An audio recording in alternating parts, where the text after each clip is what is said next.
Hi guys. It's our last class. I know. It's June 2nd. I apologize. I meant to put work up yesterday on June 1st, and honestly, I just could not get my shit together. It's been a really hard week since I last recorded a class for you. And with that in mind, I kind of wanted to start class. I don't even know if any of you are going to watch this because this is kind of like our extra class. But for those of you who are, I just wanted to start class with like a moment. And so I'm gonna like set the mood here. So hold on. Let me slide over into my dresser where I keep my matches and know I'm not going to like light up in front of you. Although, damn, any time called for that, it would be now. I'm just going to light a candle.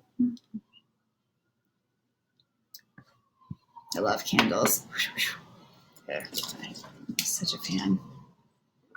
So, holding this candle, and I'm going to take a second here in the beginning of class to just address all the lives lost in the past few weeks to racial violence in our country, and the fact that as a white woman in this country, I think about these things a lot and I take them really seriously. And as your professor, I want you to know that your life really does matter to me. It does. Like I would hit the streets and burn shit up if any of you got hurt by state-sanctioned police violence. And I will say that loud and clear to anyone who asks. Like, you are my people.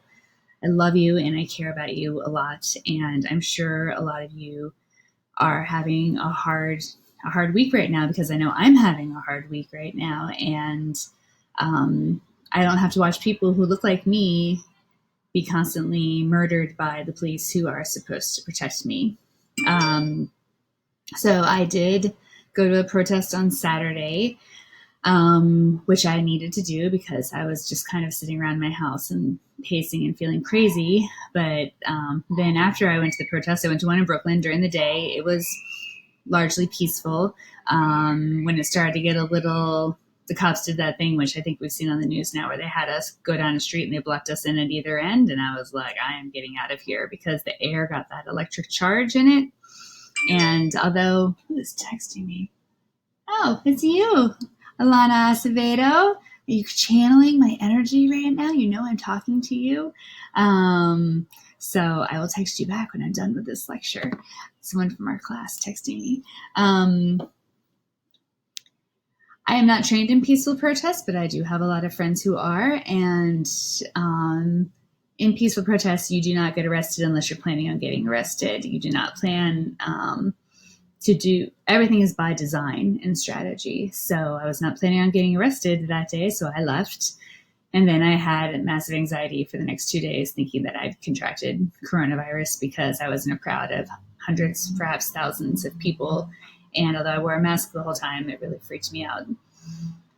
All that to say, that's my excuse for not having your class ready on time. But what I wanted to do now is just take a minute collectively and maybe a moment of silence on our online lecture and for the lives lost in the past week.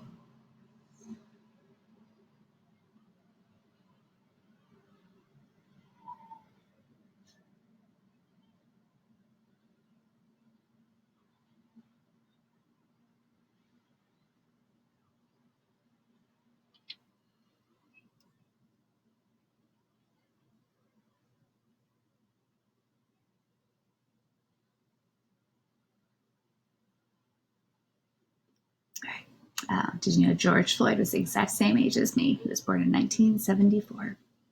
So sometimes those numbers and those dates, when someone's exactly your age, it just kind of hits you a little bit harder. I'm going to leave this burning for our last class. I wish we could have some sort of community, like together in some way, shape, or form, just to process all of this. I feel like this book that we're reading, Parable of the Sower, really, addresses it. And tonight's lecture is going to be super short because it's already, 8 o'clock. 8:18. We are all on New York City curfew. What the F is going on? I don't think that my husband told me this morning that New York City has not had a curfew since World War II. We are living in the most extreme of times, and it's challenging. So I'm not going to talk a lot about the book tonight. We're just going to talk a little bit about it, about how it ends, because I just feel as a professor that leaving you with an unfinished book is academically irresponsible. So, if you have finished the book, you're a badass. Thank you very much. I just finished the graphic novel, and I have to say, I really love the novel about 100,000,000 times more. So if you at all liked the graphic novel, I highly encourage you to get the novel. And to the point where if you want the novel and you can't buy it, shoot me a text and I will buy it and send it to you if you just give me your address, because it is 1,000 layers of deeper richness and description and character development and establishment of the setting, and just this is like a nice skimming of the surface of the story, but the prose novel really goes a lot deeper. So if any of you are interested, let me buy you a copy of it as your graduation present. So okay, so let's talk about the end. I'm just going to be quick here. End of parable, end of the semester. I can't believe it's June. It's wild. All right, end of parable and semester. So you were supposed to read this week from page 180 to the end of the book. So here's here's like the quick cliff notes, of it. Lauren and her group of people continue to travel north. They experience earthquakes, wildfires, lots of violence, lots of death, and they find new people, different adults. They find an orphaned little boy along the way, and they just kind of start adding people to their group. So their group just grows and grows and grows and grows. The most important individual that gets added to the group is Bankel, and or Bankole, I guess. They said his name was Kenyan, I believe. He had taken his family had taken an African name in the 60s. So his name is Taylor Franklin Bankole. Didn't I tell you not to come in here? God. Jesus Christ. Oh my God. There are some days when I just don't know how much longer we're going to make it in this quarantine. Sorry, I just had to yell at my kid. I was like, don't come in. I'm doing my last lecture. He comes in. All right, so Taylor Franklin Bankole. She meets him on page 193. All right, so he is a lot older than her. He's 1 year older than her dad. So can we say daddy issues, Lauren? Yes, obviously. And it's interesting because, when I think about Octavia Butler as an author, I'm like, I wonder why she wrote Lauren's love interest to be, Lauren's 18 years old. She didn't write him to be another young man. She wrote him to be a father figure of some sorts. And, every therapist will say that if you're a girl and you are heterosexual, that you will end up marrying someone who has qualities of your father in them, good or bad. And I actually can't deny it. There are things about my husband that I'm like, oh, you're a lot like my dad, which is kind of creepy and gross in a weird way. And I wonder why Octavia Butler does this, but I think it boils down to this piece right here. An 18-year-old boy would not be able to offer Lauren in this group much besides youth, whereas Bankole is able to offer them a whole life because of his age and how he's established as an adult in the world. Whereas, you guys know this as 20-year-olds, you're not really established as adults in this world yet. You don't own property or a home or probably much of anything because you're just infant adults. You're just in the beginning of adulthood. So she meets him on page 193. There's a immediate attraction to him. And then they smooch on page 214 and they, on page 221, which then they're partnered. So their relationship moves pretty quickly. Within 30 pages, they're fully like a consummated couple. And he tells her on page 225, they have this like magnetic attraction that he has land up on the coast that they could go to. So they have been walking. The walking is kind of understated in the graphic novel because if you geographically follow where they've traveled to, there. So they started down here in Los Angeles, and they've walked all the way up to San Francisco at this point in the book, and then they walk north of San Francisco onto the shore, onto the coastline here. So they have. I feel like in the book it seems like they've just been walking a little bit, and it seems like maybe they should be here. But I think that's one of the things that the graphic novel kind of cuts out is the amount of miles covered. So they have walked from here all the way to up here. And this is where Bencole's land is, okay? So he tells her that he has land up on this coast that they want to go to. And they have a little bit of like not a quarrel of sorts, but more her saying like, I'm going to grow Earthseed. I want to make an Earthseed community. Like she's very like, almost like myopically focused on creating a community out of this faith that she's created. Whereas he's just like, come on, baby. Like, like I've got this place for us to go. And then eventually like he concedes and is like, yeah, you can do it on my land. And so they pass through San Francisco, like we said, which is here, and Berkeley and Oakland, which is like the areas of San Francisco all around there. And then they end up at his land up here on the coast. When they get to his land, his sister and her family are supposedly living on the land, but when they get there, they find that they've been murdered and they had been killed a while ago because it's just bones left. So the house has been burned down. There's no house. There's nowhere to stay, but there's fertile land. There's water. There's wells. And they decide that this is where they will stop. That guy is not home for the curfew. That this is where they will stop and set up their community. They're going to work here. They're going to stay here. They're going to build a community. They're going to grow food for money. And at the end of the text, she names this land Eggcorn, which is going to be her seed that she plants. Back to Parable of the Sower from 2 classes ago, and it's going to like grow on this fertile ground. And this is where she's going to create her faith and her religious community. And all of that, if you want to read more, Parable of the Talents is about Eggcorn.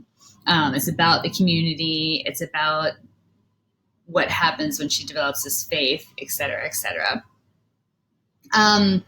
Modern day slavery.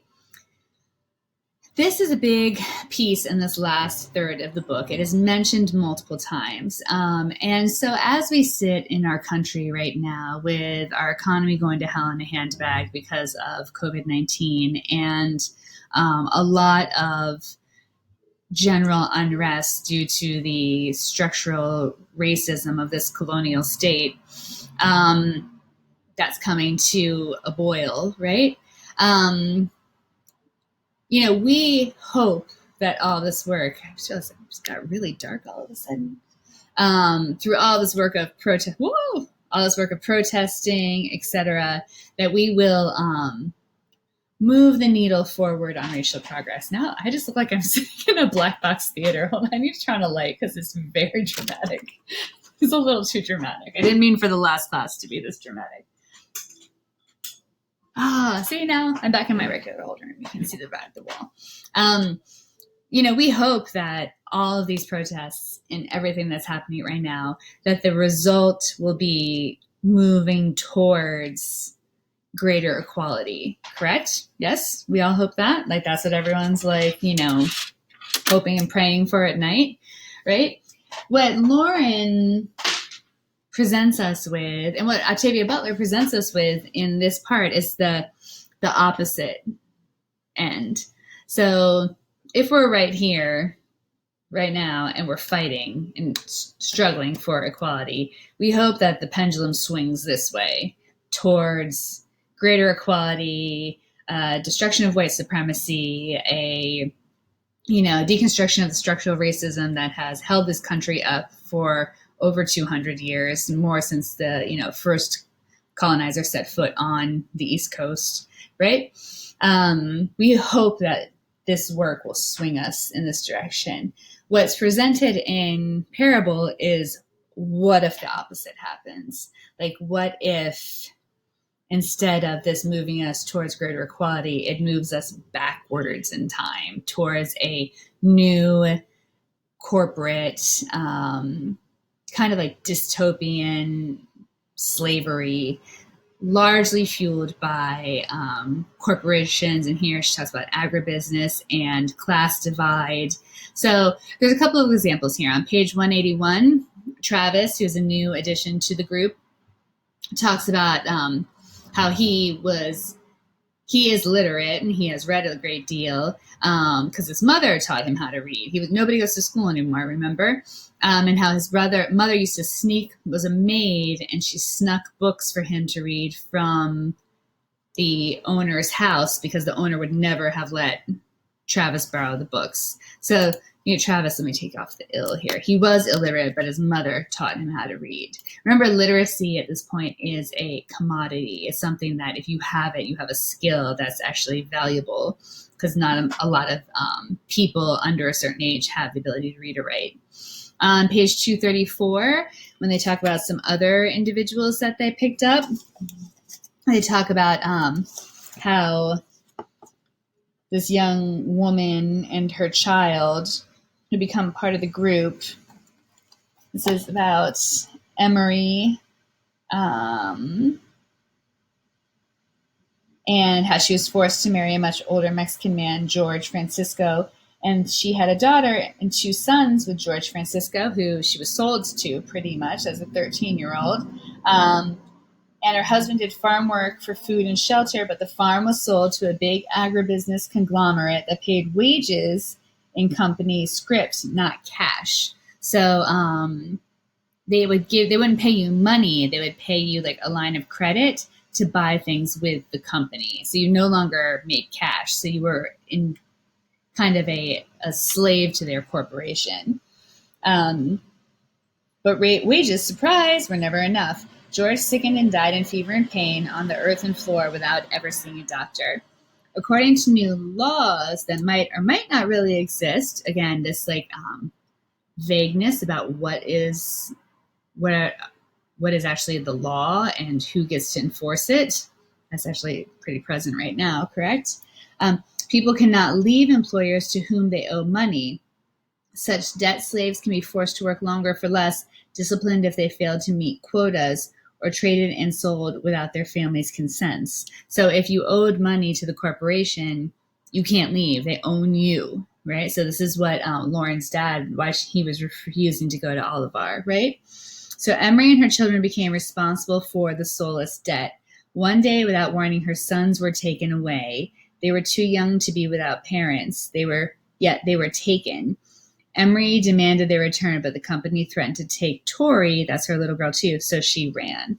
So, and then on the next page, Bankel is talking to Lauren one night, and he says, those children of hers were sold into sex slavery, that they were sold into child prostitution, which is, of course, repulsive and horrible.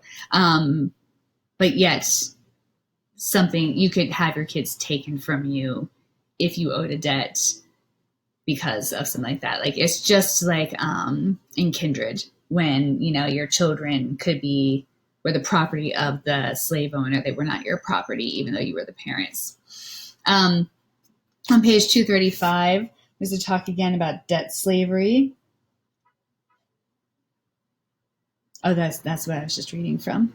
And then on 244, remember that Lauren is has hyperempathy syndrome, and so she shares other people's pleasure and pain.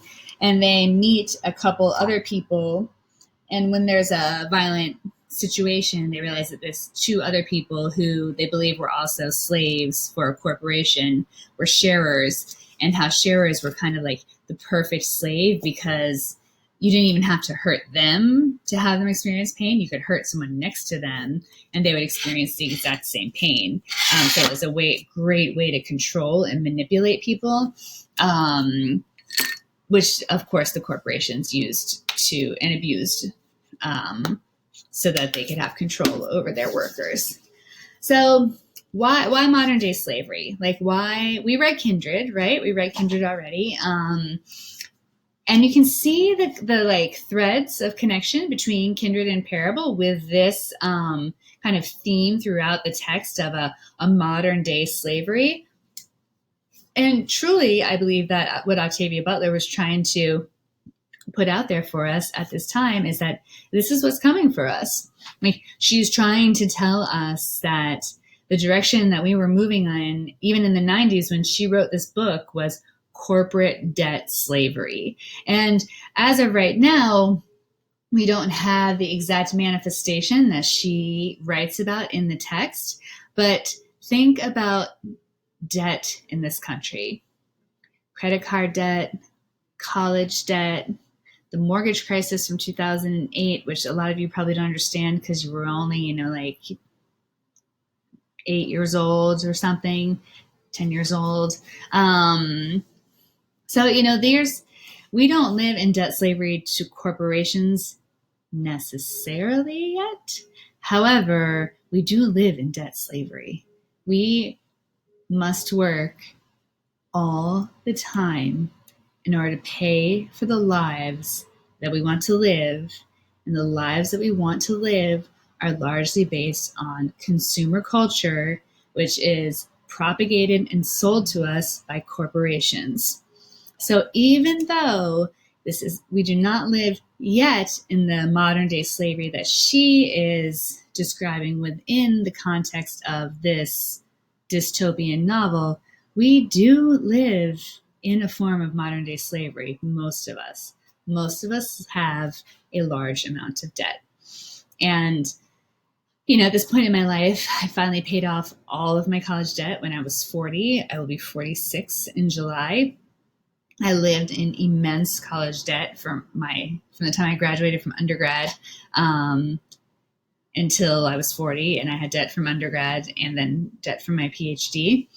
And now and then I had tons of credit card debt because I had to pay my college loans, so I didn't have enough money to buy food or a winter coat, and so I would put it on a credit card. And so for years, I carried around a hefty sum of credit card debt in my 20s and 30s.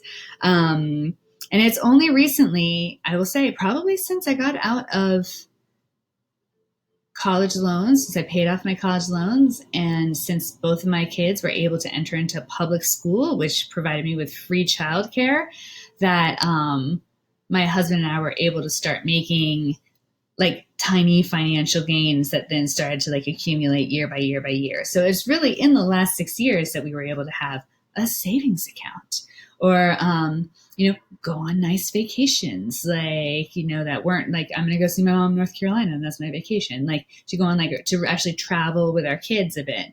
And our only major debt now is this apartment that's owned by, who's it owned by now? We just refinanced. I think it's soon to be owned by a different bank.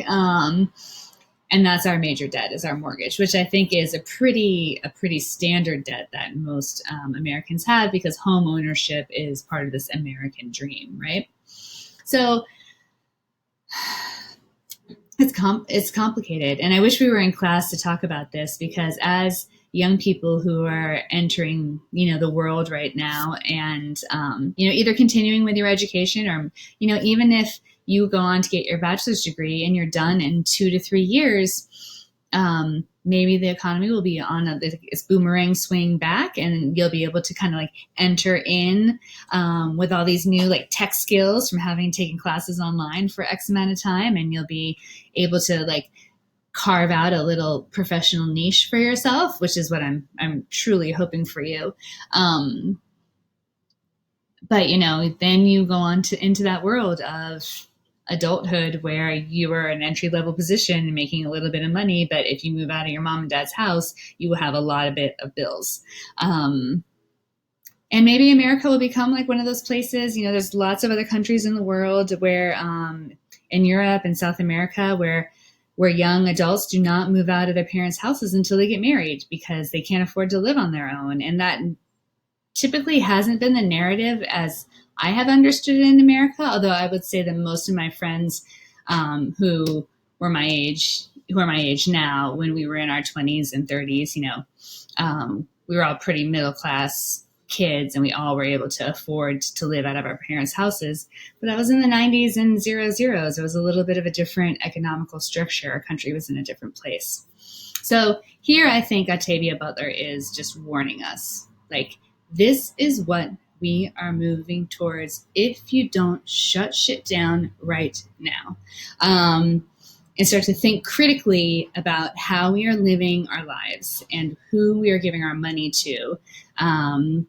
And, we could have some really awesome conversations about this if we actually had class. You're always welcome to come to office hours and we can shoot the shit about all of this. So another big theme to come out of the end of this book that, and as part of Lauren's Earth Seed belief system, is that this theme of self-reliance, of her whole idea of God being change also puts the onus on the individual to survive. You can't sit around and wait for your God to save you. No one's going to save you but yourself.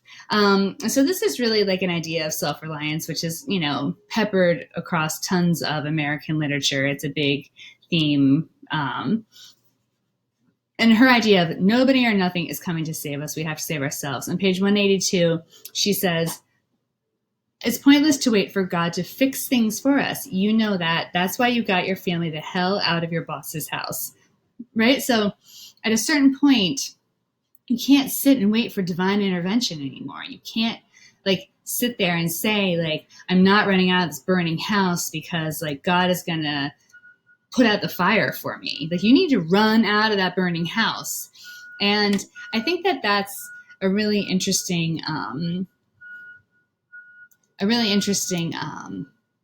concept to wrestle with right now in our country, is sitting around and waiting for our government, our police, our leaders to save us is not getting us anywhere. And that's why it's hit this, the bubble has burst. People are just done, right?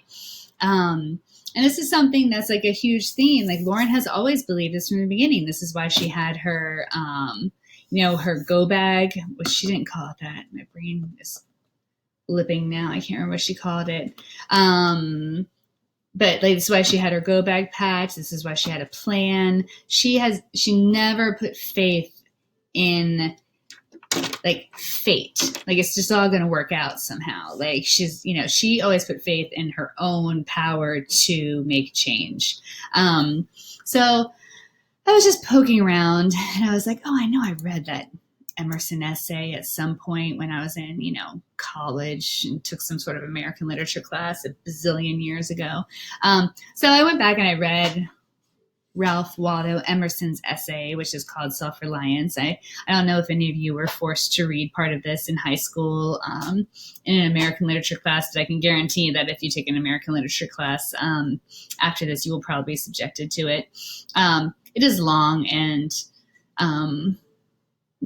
but there's some very beautiful golden nuggets in it. And this one just really got to me today. I also love any sort of ocean, water, wave imagery. So it was just it's just hitting me in the heart. All right, so here we go. Society is a wave. The wave moves onward, but the water of which it is composed does not. The same particle does not rise from the valley to the ridge. Its unity is only phenomenal. The persons who make up a nation today, next year die, and their experience with them. So thinking about Lauren's concepts in this text of nobody, nothing's coming to save us, and thinking about this idea of being reliant upon yourself and your own ability to save yourself, and then adding to it this concept that, you know, for lack of, to sound cheesy, like the world is always turning and time is moving forward, and the same people who are running shit today and who are not going to be around tomorrow. I think that I believe it's a World War II Holocaust survivor chant of "We will outlive them." Like we will outlive a lot of the people who are perpetuating the sorts of like racial injustice that we are seeing today. Like we, including myself, especially you, because you're only like 20-ish years old, right? And not that we should sit on our laurels and just wait for, how many generations of closed-minded people to kick the can, right? We can't sit and wait. We just can't be idle.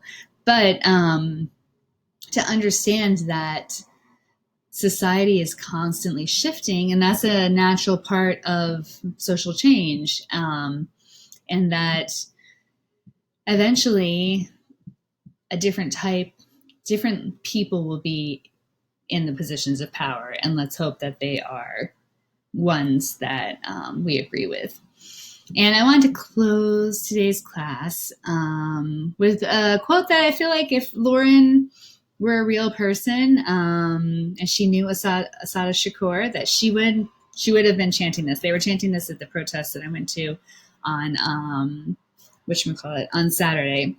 And Assata Shakur, I did not know this until like an hour ago when I was prepping for this class, although I have known this chant from tons of protests that I've been to. She went to BMCC, and then she went to City College. She's a CUNY woman. Yes. Why didn't I know that? CUNY is everywhere. We are the best. So this is from her autobiography, where she says, "It is our duty to fight for our freedom. It is our duty to win. We must love each other and support each other. We have nothing to lose but our chains." I'll leave you with that at our last class, and to let you know that I'm here for you, that I hope you are safe, and I hope you are healthy, and I hope that I've got your back if you need me. And a couple of business things: that all of your work is due Monday, June 8th at 10 a.m. You can turn in everything, including the extra credits, up until that time. Please respond to the reading and discussion posts on the reading and discussion platforms, and any extra credit, please email to me by Monday the 8th at 10 a.m. Okay? And that's it, my friends. I really, really missed you all semester, and I am so sad that the first time I taught this class, oh my gosh, how did I forget this? This class, the title of this class is Octavia Butler and the Racial Imagination. And isn't it our duty to not only fight for our freedom, but to reimagine what this world, what our college, what our relationships, what the city, what our country could look like racially? Isn't it our duty to do that through loving and supporting each other? Because we do really have nothing to lose but our chains. And how are you? Metaphor of chains here. Oh, if we were in class, we could do so much with that. But I'm really sad I had to teach this class, which I've been wanting to teach for years, for the first time online. But you guys have been doing great work. I appreciate that you have put so much effort into the assignments, and that, those of you who've been reading the books and really enjoying them have been texting and letting me know, because it just makes me feel like I did something, even if it was just this much, right, this semester. And next year, when you are at your, 4-year colleges and you've transferred out, if you ever need anything, please, please, please reach out to me. Please keep my number in your phone, my Google Voice number, for the hunk of you who have my actual number, please keep that in your phone and reach out to me if you ever just need anything. Okay? All right. Peace. Love you guys. Bye. Slow, awkward leaving of the lecture.